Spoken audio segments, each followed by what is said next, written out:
Warangal parliament పరిధిలో గత కొద్ది రోజులుగా రాజకీయాలు వేడెక్కుతున్నాయి.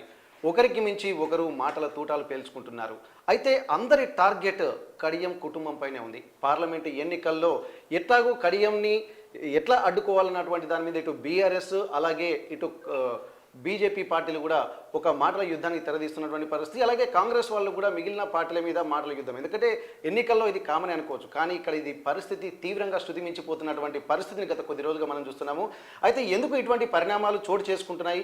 ప్రస్తుతం కడియం కావ్య గారు మనతో ఉన్నారు. వారిని అడిగి వారి మీద వచ్చుతున్నటువంటి అవాకులు చెవాకులు అలాగే మాటల తీరు ఏ విధంగా వారిని అంటే ప్రచారంలో ఎలా ఎదుర్కోబోతున్నారు వాటి గురించి మనం ఒకసారి కడియం కావ్య గారితో మాట్లాడదాం. అక్క నమస్తే. నమస్తే అండి. ప్రస్తుతానికైతే చూస్తున్నారు మీరు రాష్ట్ర రాజకీయాలలో వరంగల్ అనేది ఒక సెకండ్ క్యాపిటల్గా మనం చూడొచ్చు. అందరి దృష్టి కూడా వరంగల్ పైనే ఉంటుంది, వరంగల్ పార్లమెంట్ పరిధిలో. అందులో కడియం గారు అంటే ఒక రకమైనటువంటి ఒక ఇన్స్పిరేషనల్గా మా మంత్రిగా పనిచేశారు. అలాగే 10 ఏళ్ళు ఉమ్మడి వరంగల్ జిల్లాకి కాకుండా రాష్ట్ర రాజకీయాల్లో క్రియాశీలక పాత్ర పోషించినటువంటి కుటుంబంగా మనం చెప్పుకోవచ్చు. ఇప్పుడు అందరి టార్గెట్ కడియం కావ్య గారు పార్లమెంటులోకి రాగానే, పార్లమెంటు పరిధిలోకి ఎన్నికల్లోకి రాగానే ఎందుకు ఒకేసారి దాడి ముమ్మరం అవుతుందని అనుకుంటున్నారు? అంతకుముందు మన గత పార్టీలో చూసుకున్నట్లయితే అసెంబ్లీ ఎలక్షన్స్ అయిపోయినాక కాంగ్రెస్ ప్రభుత్వం ఏర్పడినాక కడియం శ్రీహరి గారినే వాళ్ళ తరఫున మాట్లాడే వ్యక్తిగా నిల్చోబెట్టారు. అది అసెంబ్లీలో కావచ్చు, బయట కావచ్చు. సో వాళ్ళకు ఒక స్ట్రాంగ్ వాయిస్ ఇచ్చింది కడియం శ్రీహరి గారే. ఇప్పుడు అలాంటి వ్యక్తి, ఒక బలమైన అభ్యర్థి, బలమైన నేత బయటికి వెళ్ళడంతో వాళ్ళు చాలా బలహీనపడిన సంకేతాలు వెళ్తాయి అన్న ఉద్దేశంతో ఆల్రెడీ బలహీనపడింది. మేము వెళ్ళకముందు కూడా చాలామంది, ప్రతి నియోజకవర్గంలో కూడా అనేక మంది కార్యకర్తలు, కార్పొరేటర్లు, చైర్మన్ పదవులు అనుభవించిన వాళ్ళు అందరూ కూడా షిఫ్ట్ అయ్యారు కాంగ్రెస్కి. అలాంటి టైంలో ఇంకా బలహీనపడుతుంది అన్న భయంతో ఏదైతే వాళ్ళు మిగిలిపోయిన 6-7 మంది శాసనసభ్యులు కానీ, అంటే మాజీ శాసనసభ్యులు కానీ, అంతకుముందు అంటే ఇట్లా ఈ పెద్ద క్యాడర్ ఉంది కదా పెద్దవాళ్ళు, వాళ్ళందరూ కూడా టార్గెట్ చేయడం జరుగుతుంది. ఎందుకంటే వాళ్ళ ఉనికిని కాపాడుకోవడానికి మాత్రమే మా మీద ఇట్లాంటి మాట్లాడుతున్నారు. అయితే కడియం శ్రీహరి గారు ఒక మాట చెప్పారు, ఏంటంటే అభివృద్ధిని దృష్టిలో పెట్టుకొని ఏ పార్టీ ద్వారా అభివృద్ధి జరిగితే నియోజకవర్గ ప్రజలు అలాగే నా ప్రాంతాల్లో నన్ను నమ్ముకున్నటువంటి వ్యక్తుల కోసము నేను అభివృద్ధిని దృష్టిలో పెట్టుకొని వెళ్తామని. ఇవాళ రేపు పార్టీలు మారడం అనేది అన్నిటిలో కామన్ అయిపోయింది కాబట్టి ఎవరి ద్వారా అభివృద్ధి జరుగుతుందో దాన్ని దృష్టిలో పెట్టుకుని వెళ్తున్నారు. అప్పుడు బీఆర్ఎస్ అనేది అధికారంలో ఉంది, దాని ద్వారా ఇప్పుడు కాంగ్రెస్ ద్వారా అవుతుంది అన్నటువంటి దీని ద్వారా చెప్పి కడియం శ్రీహరి చెప్తున్నారు. కానీ పార్టీని నమ్ముకున్నటువంటి కార్యకర్తలను ద్రోహం చేయడమైనటువంటి ఒక ఆక్రోశం మాత్రం ఇటు బీఆర్ఎస్ వర్గాల్లో బాగా ఉంది. ఎందుకంటే కడియం శ్రీహరి గారు వచ్చిన తర్వాత తమ పార్టీ బలోపేతమైనటువంటి ఒక స్ట్రెంగ్త్ అండ్ మైండ్ సెట్ తోటి వాళ్ళు ఉండే, కానీ అది ఒక్కసారిగా కడియం శ్రీహరి గారు టికెట్ కేటాయించిన తర్వాత కూడా మళ్ళీ కాంగ్రెస్లోకి రావడాన్ని వాళ్ళు జీర్ణించుకోలేకపోతున్నారని మనం భావించవచ్చా? అసలు దాన్ని మనం ఎట్లా చూడొచ్చు? అయితే కడియం శ్రీహరి గారు ఏమని డిసైడ్ అయ్యారంటే, ఈ 5 ఏళ్ళే నేను రాజకీయాల్లో ఉంటాను, తర్వాత నేను రిటైర్మెంట్ తీసుకుంటాను అని ఆలోచించారు. అదేవిధంగా ఇంత కాంగ్రెస్ గాలిలో ఉమ్మడి వరంగల్ జిల్లాలో మన వరంగల్ జిల్లాలో చూసుకుంటే 7 నియోజకవర్గాలలో 6 కాంగ్రెస్ అభ్యర్థులు గెలుచుకున్నారు. 1 కడియం శ్రీహరి గారు గెలిచారు. అది ఆయన మీద ఉన్న గుడ్ విల్, ఆయనకున్న మంచి పేరు వల్ల గెలిచారు. కడియం శ్రీహరి అయితేనే అభివృద్ధి చేయగలడు అన్న నమ్మకంతో ప్రజలు ఓటేశారు. కానీ తనకి గ్రౌండ్లోకి వెళ్ళినాక మనం అనుకున్నంత వేగంగా పనులు జరగవు, అధికార పార్టీలో ఉంటేనే మనం అనుకున్నట్టు చేయగలము, నేను ఏదైనా ఈసారి నా మార్క్ నేను చూపెట్టి వెళ్ళాల్సిందే తప్ప ఊరికే నామమాత్రంగా ఒక ఎమ్మెల్యేగా ఉండడం నాకు ఇష్టం లేదు అన్న భావంతో ఆయనే డిసైడ్ అయ్యారు. ఇంకొకటి, కార్యకర్తలు అంటారా, మా కార్యకర్తలు కూడా అంతకుముందు ప్రతిపక్షంలో ఉన్నట్టే ఫీల్ అయ్యారు మాకున్న అంతకుముందు ఎక్స్ఎమ్మెల్యే వల్ల. సో వాళ్ళని ఇంకో 5 ఏళ్ళు మళ్ళీ ప్రతిపక్షంలోనే ఉండమా మేము అన్న దాంట్లో వాళ్ళు ఒకలాంటి బాధలో ఉన్నప్పుడు వాళ్ళని కాపాడుకునే ఉద్దేశంతో కూడా పార్టీ మారడం జరిగింది. అయితే ఏదైతే పెద్ద ఎత్తున కార్యకర్తల గురించి మేము అంటే రాష్ట్ర వ్యాప్తంగా ఆలోచించలేదు, కానీ మా కార్యకర్తలు, మా గన్పూర్ వాళ్ళు ఎవరైతే మాతోటి 30 ఏళ్ళ నుంచి ప్రయాణం కొనసాగిస్తున్నారో వాళ్ళ కోసము మేము పార్టీ మారడం జరిగింది. ఓకే, ఈ వరంగల్ పార్లమెంటు పరిధిలో ఉన్నటువంటి 7 నియోజకవర్గాల్లో మీరు పర్యటిస్తున్నారు. ముఖ్యంగా స్టేషన్ గన్పూర్లోకి వెళ్ళిన తర్వాత అక్కడి స్థానిక ప్రజల నుండి, పార్టీ కార్యకర్తల నుండి మీకు వస్తున్నటువంటి రెస్పాన్స్ ఎలా ఉంది? ఇంకా ఉన్న 7 నియోజకవర్గాలలో స్టేషన్ గన్పూర్ అంటే ఇక మా సొంతిల్లే. అక్కడ ఉన్న ఇందిరా గారు ఎవరైతే డాడీ తోటి మొన్న పోటీ చేశారో ఆపోనెంట్గా, తను కూడా మన వైపే వచ్చేసారు. అంటే మేమే వాళ్ళ పార్టీలోకి వెళ్ళామనుకోండి, ఇద్దరు కలిసే ప్రచారం చేస్తున్నారు. ప్రతి మండల స్థాయి మీటింగ్ అయినా ప్రతి మీటింగ్కి కూడా ఇద్దరు సంప్రదించుకొని ముందుకెళ్తున్నారు. కాబట్టి ఇద్దరు ఇటు అంతకుముందు డాడీకి వచ్చిన 1,00,000 ఓట్లు, మేడంకి వచ్చిన 95,000 ఓట్లు రెండు కలుపుకుంటే చాలా అధిక మెజార్టీ నాకు స్టేషన్ గన్పూర్లోనే వస్తుంది. ఓకే, కొంతమంది ఇప్పుడు కాంగ్రెస్ పార్టీకి వస్తున్నారు బీఆర్ఎస్ నుండి కూడా. ఎందుకంటే కడియం శ్రీహరి రాగానే సహజంగా ఆయన అభిమానులు కానీ మిగిలిన వాళ్ళు కూడా కాంగ్రెస్ పార్టీలోకి వచ్చేటువంటి అవకాశం ఉంటుంది. మరి కొన్ని సందర్భాల్లో కూడా ఇప్పుడు కాంగ్రెస్ పార్టీలో ఉన్నటువంటి మా బలం మాకు సరిపోతుంది, మళ్ళీ కొత్త వాళ్ళు ఎందుకన్నట్టు కాంగ్రెస్ వాళ్ళు కూడా కొంత ఆందోళన చెందుతున్నట్టు మన జరుగుతున్నటువంటి పరిణామాలను గమనించాం. దీనికి మీరేం సమాధానం చెప్పగలుగుతారు? ఒకటండి, ఇప్పుడు ఏంటంటే ఏఐసిసి వాళ్ళు ఎంత సీరియస్గా ఉన్నారంటే, ఏదైతే ఇప్పుడు నరేంద్ర మోడీ వేవ్ అనేది చాలా తక్కిందికి వచ్చేసింది. వాళ్ళకి ప్రభుత్వం ఏర్పాటు చేసుకోవడము వాళ్ళది డౌట్ఫుల్గానే ఉంది. అదే రాహుల్ గాంధీ గారికి ప్రధానమంత్రి అయ్యే అవకాశాలు చాలా చాలా ఎక్కువ. కాబట్టి ఏఐసిసి నుంచి క్లియర్ ఆదేశాలు ఉన్నాయి. ఏంటి అంటే ఎవ్వరు వచ్చినా, అంటే ఇప్పుడు పెద్ద స్థాయి నేతలే కాదు, ఎవ్వరు వచ్చినా ఒక చిన్న లీడర్ ఆయన నుంచి ఒక 10 ఓట్లు వస్తున్నాయి, ఒక 50 ఓట్లు వస్తున్నాయి అంటే తీసుకోండి, కాంగ్రెస్ని బలోపేతం చేసుకోండి. ఆ విధంగా మనం ఖచ్చితంగా సెంట్రల్లో గవర్నమెంట్ ఫామ్ చేసే దిశగా ప్రయత్నాలు చేయాలన్న ఉద్దేశాలు సంకేతాలు వాళ్ళు ఇస్తున్నారు. అదేవిధంగా కార్యకర్తలు కూడా ఇక్కడ వాళ్ళు ఆల్రెడీ ఉత్సాహంగా ఉన్నారు. ఏంటి అంటే మా 10 ఏళ్ళ తర్వాత మా ప్రభుత్వం వచ్చింది, కాంగ్రెస్ ప్రభుత్వంలో ఉన్నాం మేము, అదేవిధంగా కేంద్రంలో కూడా మన ప్రభుత్వం వస్తే బాగుంటుందన్న ఉత్సాహంతో వాళ్ళు పనిచేస్తున్నారు.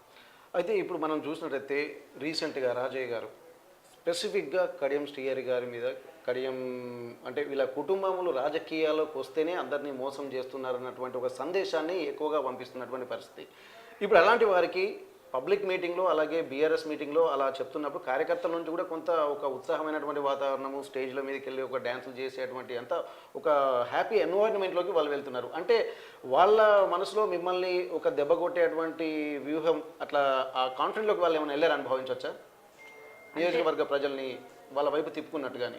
ఒకటి ఏంటంటే వాళ్ళ ప్రవర్తన ఎట్లుందంటే, ఒక డ్రామా కంపెనీ వాళ్ళు కనుక ఒక డ్రామా ప్రదర్శించే ముందు రిహార్సల్ చేసుకున్నట్టు, అప్పుడు ఎదురుగా ప్రేక్షకులు ఎవరు ఉండరు. నా తెలిసి వాళ్ళ మీటింగ్స్కి ఎవరు వస్తున్నారో కూడా చూపెట్టట్లేదు, ఎక్కడ కూడా వాళ్ళు మాత్రమే ఎగురుతున్నారు. మరి ఆయనకి ఎంపీ టికెట్ కూడా ఇవ్వలేదు. మరి అంత ఆనందం ఏంటో, ఎక్కడ కూడా ఆయనని ఎక్కడ కూడా కాంగ్రెస్ వాళ్ళు ఎలో చేయలేదు. ఆయన 2 నెలలు ఎక్కని గడపలేదు, కలవని మంత్రి లేడు. ఆఖరికి ఢిల్లీకి వెళ్ళి ఏఐసిసి వాళ్ళని కూడా కలవడం జరిగింది. ఎవరు కూడా ఆయనని ఎంటర్టైన్ చేయలేని పరిస్థితి. ఇంకొక విధంగా చూసుకుంటే బీఆర్ఎస్ తరఫున కూడా నాకు ఈ పార్టీ వద్దు అని వెళ్ళిపోయిన ఆయనని తీసుకొచ్చి మళ్ళీ కూర్చోబెట్టుకున్నారు. అంటే బీఆర్ఎస్ కూడా ఎట్లాంటి దీనస్థితికి దిగజారిందన్నది. మరి వాళ్ళ ఆయన అంత ముద్దు అనిపిస్తే అసలు ఆయనకి ఎమ్మెల్యే టికెట్ ఇవ్వచ్చు. పోనీ ఇప్పుడు మళ్ళీ ఆయన వచ్చిన తర్వాతనే ఎంపీ టికెట్ అనౌన్స్ చేశారు. అదే ఆ ఎంపీ టికెట్ అయినా కూడా ఆయనకి ఇవ్వచ్చు కదా. ఆ 2 ఇవ్వకున్నా కూడా ఆయన కాలుగలిన పిల్లి లెక్క ఆ డ్యాన్స్లేందో, అంటే ఒక మతిస్థిమితం తప్పిన వ్యక్తిని స్టేజ్ మీద వదిలేస్తే ఎట్లుంటుందో ఆయన ప్రవర్తన ఆ విధంగా ఉంది. ఓకే, ఇప్పుడు మనం బీజేపీ అయిపోతాము. ఎందుకంటే బీజేపీ వాళ్ళు ఏంటంటే 400 సీట్లు లక్ష్యంగా అంటున్నారు. ఓన్లీ బీజేపీ నుండే 375 అని చెప్పి వాళ్ళు గత కొద్ది రోజులుగా ప్రచారం కాదు, వాళ్ళ ఒక విజన్లో అదొక అంతర్భాగం అన్న లెవెల్లో ప్రచారం జరుగుతుంది.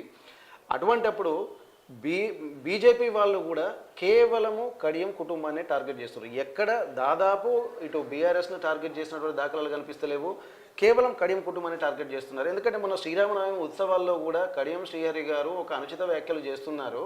రాముడి మీద వాళ్ళకేనా అన్న, ఓకే రాముడి ఉత్సవాలు జరుపుకుంటే వీళ్ళేదో ఒక ప్రొటెక్టివ్ మోడ్లోకి వెళ్తున్నట్టున్నారన్న భావన బీజేపీ ప్రెస్ మీట్లో వాళ్ళు చెప్తున్నారు.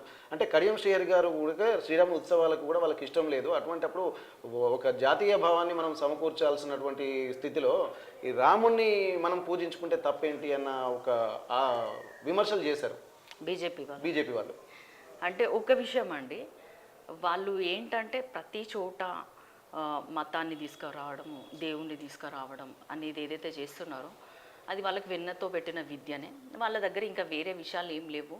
ఎట్లయితే రాముడు ధర్మాన్ని కాపాడడానికి వచ్చిన వ్యక్తి, కానీ మన అందరూ కూడా ఒకటే, అందరూ సమానమే, అందరినీ మంచిగా చూసుకోవాలి అన్న రామరాజ్యం అట్లా ఉండేది. అట్లాంటిది మోడీ రాజ్యం ఎట్లయిపోయిందంటే ప్రజలందరినీ చెల్లాచెదురుగా చేయడము, క్యాస్ట్ వైజ్గా విడదీయడము, మతం వైజ్గా విడదీయడము, వాళ్ళ మీద అఘాయిత్యాలు అన్యాయాలు చేయడం, ఇవన్నీ కూడా చాలా దారుణమైన పరిపాలన అందించారు గత 10 ఏళ్ళ నుంచి చూసుకున్నట్లయితే. అన్ని మీడియా సంస్థలను కానీ, ఈడీలను కానీ, ఇంకా మిగతా సిఐడి, సిబిఐ ఇట్లాంటి అన్ని వ్యవస్థలను వాళ్ళ గుప్పిట్లో పెట్టుకొని దేశాన్ని సర్వనాశనం చేసిండ్రు. మీడియాలో కూడా ఇవన్నీ బయటికి రాకుండా జాగ్రత్త పడ్డారు. ఆ విధంగా వాళ్ళ పాలన ఉంది, ప్రజలకు కూడా తెలుస్తుంది. ఏదైతే 400 అనుకుంటున్నారో అది నిజం కాదు, అది కూడా వాళ్ళ గ్రాఫ్ పడిపోయింది. కాబట్టి ఇప్పుడు కడియం శ్రీహరి గారు చెప్పారా నాకు ఇష్టం లేదు అని, అట్లా వాళ్ళు లేనిపోని అని నిందలేస్తున్నారు. నిన్న కూడా చూసుకున్నట్టయితే అసలు ఫస్ట్ నేను ఎస్సీ కాదంటారు, తర్వాత నేను ఒక గవర్నమెంట్ ఉద్యోగిని కాదంటారు, నేను ఇక్కడ అమ్మాయిని కాదంటారు. అంటే ఒక అమ్మాయి రాజకీయాలకు వస్తున్నా కూడా మానసికంగా దెబ్బతీయాలి ఈమెని ఇంకా ముందుకు సాగకుండా చేయాలి, ఒక బాధలో ఈమె ఉండిపోవాలన్న ఉద్దేశంగా లేనిపోని అన్ని ఆరోపణలు చేస్తున్నారు అంతే. ఓకే, మన భారత రాజ్యాంగంలో స్పష్టంగా పేర్కొంది ఇంటర్ క్యాస్ట్ మ్యారేజ్ కానీ ఇంటర్ రిలీజియన్ మ్యారేజ్ కానీ ఎక్కడా దీనికి వ్యతిరేకంగా దీంట్లో లేదు. ఎందుకంటే ఇది ఒక స్వతంత్ర సార్వభౌమాధికారం అని చెప్పి ప్రాథమిక సూత్రాలలోనే ఒక మనిషి స్వేచ్ఛకు సంబంధించినటువంటి అంశాలను కూడా జోడించారు. అటువంటిప్పుడు కేవలం ఇంటర్ కాస్ట్ మ్యారేజ్ని, ఇంటర్ రిలీజియన్ మ్యారేజ్ని తెర మీదకి తీసుకురావడాన్ని మీరు ఎలా చూస్తున్నారు? కేవలం అదే టార్గెట్ చేసుకుంటున్నారు బీజేపీ వాళ్ళు.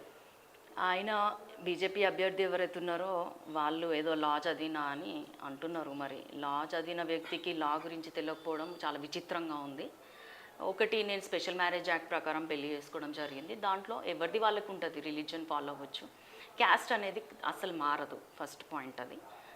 మన పుట్టుకతోటి వచ్చిన క్యాస్ట్ చనిపోయే వరకు అదే క్యాస్ట్ ఉంటుంది అన్నది ప్రతి ఒక్కరికి తెలిసిన విషయమే. కానీ మనుషుల్ని కులాలుగా, మతాలుగా విడదీసి రాజకీయాలు చేసి ఏదో గెలుద్దామన్న దురుద్దేశంతో వాళ్ళు ఉన్నారు. కాబట్టి ఇట్లాంటివి బయటికి తీయడం సర్వసాధారణం. ఓకే, అయితే ఇప్పుడు మనం పార్టీ ప్రచారంలో కాంగ్రెస్ పార్టీ నిన్న రేవంత్ రెడ్డి సభ ఒక అద్భుతమైనటువంటి జోష్ కాంగ్రెస్ కార్యకర్తలు పెంచిందనుకోవచ్చు. ఎందుకంటే పార్లమెంటు, మహబూబాద్ పార్లమెంటులో 7కు 7 నియోజకవర్గాలు కూడా కాంగ్రెస్ పార్టీ అభ్యర్థులే, ఎమ్మెల్యేలే ఉన్నారు. అది వాళ్ళ కింద ఒక సానుకూలంగా మనకు ఉందని అనుకుంటున్నారు. ఇప్పుడు వరంగల్కి వచ్చేసరికి వరంగల్లో కూడా కడియం గారు బీఆర్ఎస్ పార్టీ నుండి గెలిచి అలాగే కాంగ్రెస్ పార్టీకి వచ్చారు. ప్లస్ అందరి టార్గెట్ కూడా కేవలం కడియం కుటుంబం మీదనే ఉంది. ఇటు ఎంఆర్పిఎస్ వాళ్ళది ఒక రకమైనటువంటి దాడి, ఇటు బీజేపీ వాళ్ళది ఒక రకమైనటువంటి దాడి, అలాగే బీఆర్ఎస్ వాళ్ళది ఒక రకమైనటువంటి దాడి. అందరి వాగ్బాణాలు మాత్రం కేవలం కడియం కుటుంబం పైనే ఎక్కుపెట్టున్నాయి. అటువంటప్పుడు ఈ మహబూబాబాద్లో కొద్దిగా సానుకూల వాతావరణం ఉన్న దాని మీద వాళ్ళు కాన్ఫిడెంట్గా ఉన్నారు. ఇప్పుడు వరంగల్లో మీకున్నటువంటి ప్రతికూల పరిస్థితులు ఏంటి, అనుకూల పరిస్థితులు ఏంటి? రేపు 24వ జరిగేటువంటి సభకు మీరు ఎలా సమాయత్తం కాబోతున్నారు? ఒక్కటండి, కడియం శ్రీహరి గారికి ఈ ఒక్క ఎలక్షనే కాదు, ప్రతి ఎలక్షన్లో కూడా ముప్పేట దాడి ఉంది. అది మందకృష్ణ మాదిగ గారు అప్పటి నుంచి తన ఎలక్షన్స్ అప్పుడు తను అలాగే మాట్లాడిండు. తర్వాత మాకు మా పార్టీలోనే మాకు ప్రత్యర్థులు ఉండేటోళ్ళు. అట్లా మాకు ప్రతి ఎలక్షన్ అప్పుడు ఇబ్బందిగానే మారేది. అవన్నీ తట్టుకొని బయటికి రావడానికి కేవలం అది కడియం శ్రీహరి గారి మీద ఉన్న గుడ్ ఇమేజ్, క్లీన్ ఇమేజ్, ఎటువంటి ఎవరికి అన్యాయం చేయలేదు, అవినీతి ఆరోపణలు ఎదుర్కోలేదు. ఇవి ఒక ఎత్తు అయితే, ఇప్పుడు మన రాష్ట్రంలో చూసుకున్నట్లయితే 6 గ్యారెంటీల అమలు రేవంత్ రెడ్డి గారు చాలా సక్సెస్ఫుల్గా, ఎన్ని అప్పులు ఉన్నా కూడా రాష్ట్రంలో అవి ముందుకు తీసుకురావడము, ఇనాగ్రేట్ చేయడం జరిగింది. అదొకటి మనకి హెల్ప్ అవుతుంది. ఇంకొకటి, మన వరంగల్ పరిధిలో ఉన్న 7 నియోజకవర్గాలు మొత్తం కాంగ్రెస్ వాళ్ళే కాబట్టి వాళ్ళందరూ కూడా మొన్ననే గెలిచింది కాబట్టి ఆ జోష్ వాళ్ళలో ఉంది, కార్యకర్తల్లో ఉంది. ప్రతి ఒక్కరు కూడా కాంపిటీషన్గా తీసుకుంటున్నారు. 30,000 మెజార్టీ వచ్చిన 60,000కి తెస్తాం ఈసారి, మాకంటే డబ్బులు తెస్తాము. ప్రతి చోట అన్న దాంట్లో 20,000 వచ్చిన 40,000 తెస్తాము. ఇప్పుడు మన సత్యన్న ఉన్నారు భూపాలపల్లి, ఆయన 1,00,000 తీసుకొస్తా అంటున్నారు. మన యశస్విని రెడ్డి గారు కూడా చాలా ఉత్సాహంగా నాకు వచ్చినట్టే రావాలి, అక్కకు కూడా అన్న పట్టుదలతోటి ప్రతి ఒక్కరు పనిచేస్తున్నప్పుడు మనం వెనుకకు చూసుకోవాల్సిన అవసరం లేదు, విజయం మనదే అవుతుంది ఖచ్చితంగా. అవే మా బలాలు కూడా. ఓకే, ఇప్పుడు 24న రేవంత్ రెడ్డి గారి జోష్తో జరిగేటువంటి సభకు సమాయత్తం ఎలా అవుతున్నారు? అసలు మళ్ళీ 7 నియోజకవర్గాల అటువంటి ఎమ్మెల్యేలతో పాటు ఇక్కడ ఉన్నటువంటి మీ బలాబలాన్ని ఎలా ఆ సభకు సమీకరించాలనుకుంటున్నారు? ఒకటండి, ఫస్ట్ నేను ఇక్కడ టికెట్ తీసుకొని నాక కొన్ని రోజులకి చూశాను, కాంగ్రెస్లో ప్రతిదీ కూడా ఒక ఫేజ్ వైజ్ మేనర్ ఉంటుంది. ఓ యూత్ వింగ్ ఉంటుంది, మహిళా వింగ్ ఉంటుంది, ప్రతిదీ కూడా ప్లాన్డ్గా ఉంటుంది, సోషల్ మీడియా వింగ్. ఈ విధంగా ప్రతి ఒక్కరు వచ్చి మనల్ని సంప్రదించడము, మనం తీసుకోవాల్సిన జాగ్రత్తలు ఏంది, మనం ఏం చేయాలి, ఇట్లాంటి అన్ని ఇన్పుట్స్ వాళ్ళు ఇస్తున్నారు, మనం చేయాల్సినవి మనం చెప్తున్నాము. అదేవిధంగా ఇప్పుడు ఈ రేవంత్ రెడ్డి గారు రాబోతున్న నా నామినేషన్ సభకి ఆల్మోస్ట్ 75,000 to 80,000 అంటే నియోజకవర్గం నుంచి ఒక 10,000 మందిని మనము తీసుకురావడానికి డిసైడ్ అయిపోయినాము. ఆ విధంగా అది కూడా భారీ ఎత్తున ఏర్పాట్లు చేస్తున్నాము. సభ కూడా సక్సెస్ఫుల్ అవుతుంది.